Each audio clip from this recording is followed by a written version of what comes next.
le message, c'est de dire aux élus, il ne faut pas attendre 2020. C'est maintenant qu'il faut que vous preniez les décisions politiques nécessaires.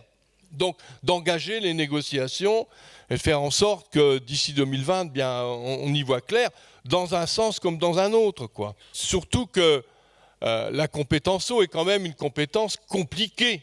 On ne passe pas ou en délégation de service public ou en régie, comme ça, en claquant des doigts. Hein. Et ce message-là, sentiment parfois que les élus ne se rendent pas compte de ce qui les attend. Hein. Et ça serait dommage quand même qu'on prenne des décisions dans la précipitation, hein, face à cette échéance de 2020.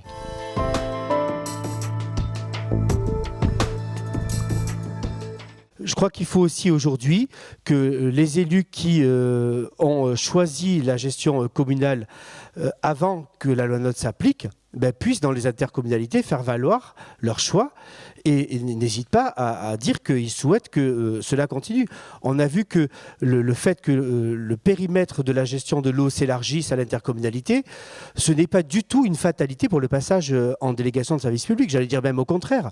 Hein, ça devrait permettre aux régies d'élargir leur territoire lorsqu'elles existent, d'améliorer donc les moyens dont elles disposent pour avoir encore une politique plus efficiente.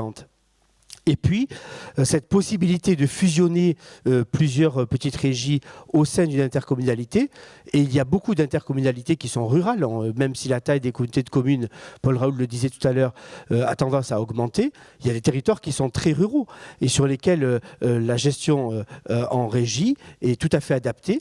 Et je crois que l'exemple que tu as cité de Haut-de-Paris, l'exemple de Nice, mais d'autres comme Montpellier et bien d'autres, montrent que c'est aussi adapté aux territoires urbains. Il n'y a pas une régie qui existe, c'est que la régie, c'est la régie que vous allez créer sur votre territoire ou dont le territoire a besoin pour avoir un service public de qualité, pour améliorer la qualité de service public en maîtrisant les coûts, en faisant de la vraie mutualisation et surtout en portant ensemble des projets.